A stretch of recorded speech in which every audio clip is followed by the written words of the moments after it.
चोमू की ground report में फिलहाल हमारे साथ मौजूद हैं छुट्टन यादव।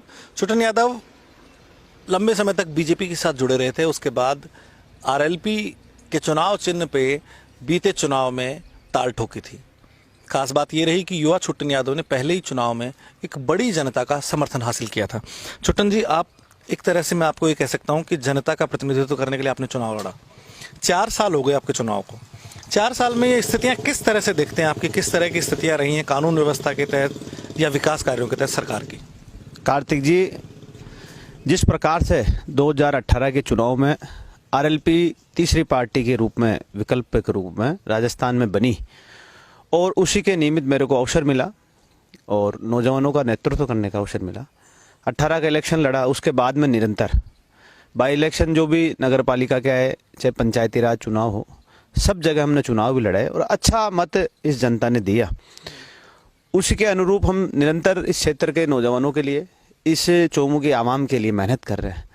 और मैं आपके इस टीवी चैनल के माध्यम से, फर्स्ट इंडिया के माध्यम से आपको बताना चाहूँगा कि निरंतर आरएलपी के सुप्रीमो हनुमान जी बेनीवाल पूरे राजस्थान में ये संदेश और ये मैसेज है कि जो भी पीड़ित, शोषित और वंचित जो लोग हैं, वो निश्चित रूप से जब भारतीय जनता पार्टी और कांग्रेस से आहत हो जाते हैं, उनसे दुखी होकर और एक आस और उम्मीद न्याय की किसी से लगानी होती है तो हनुमान जी बेनीवाल के पास जाते हैं और उनको कहीं ना कहीं न्याय मिलने का काम आरएलपी हमेशा, चाहे मैदान में हो, चाहे अपने सदन के अंदर हो, हर जगह आरएलपी एक विपक्ष की भूमिका निभाकर आम जनमानस को न्याय दिलाने का काम करता है। वैसा ही मैंने हमारे निरंतर विधानसभा में अनेक मुद्दे रहे, उन मुद्दों पे सदैव मैं जनता के बीच में रहता हूं और आम जनमानस की लड़ाई लड़ रहा हूं।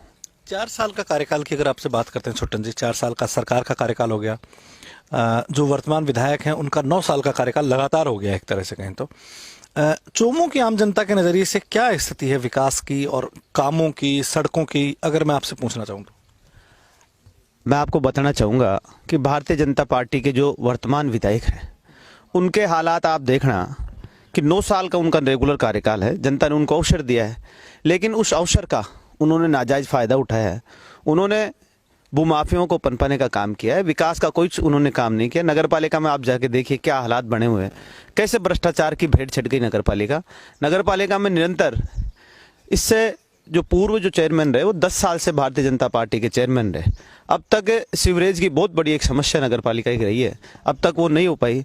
स्थायी रूप से कोई नगर पालिका में हमारे पार्किंग व्यवस्था नहीं है और स्थायी रूप से जो ठेली और थड़े वाले हैं, जो बेचारे रोजमर्रे की जिंदगी अपना जीवन व्यापन करते हैं, उनको कई स्थायीकरण से उनका कोई सुख सुविधाएं उनको नहीं दी गई।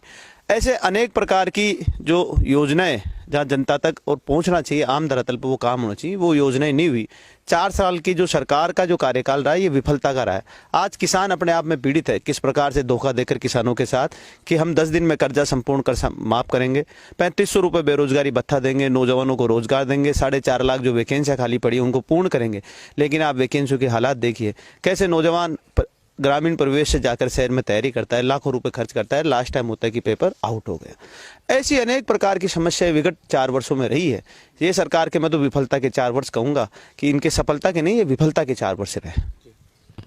हम भी अभी कुछ गाँव में जाकर आए हैं, आपके अनुसार गाँव की सड़कों की स्थिति, क्योंकि वो बहुत इंपॉर्टेंट माध्यम है, आज हर व्यक्ति के पास गाड़ी है, साधन है, वो रोजगार के लिए कहीं जाता है, बच्चे पढ़ाई करने के लिए बड़े शहर में जाते हैं, सड़कों की स्थिति क्या है गाँव में इस बार इन 4 साल में?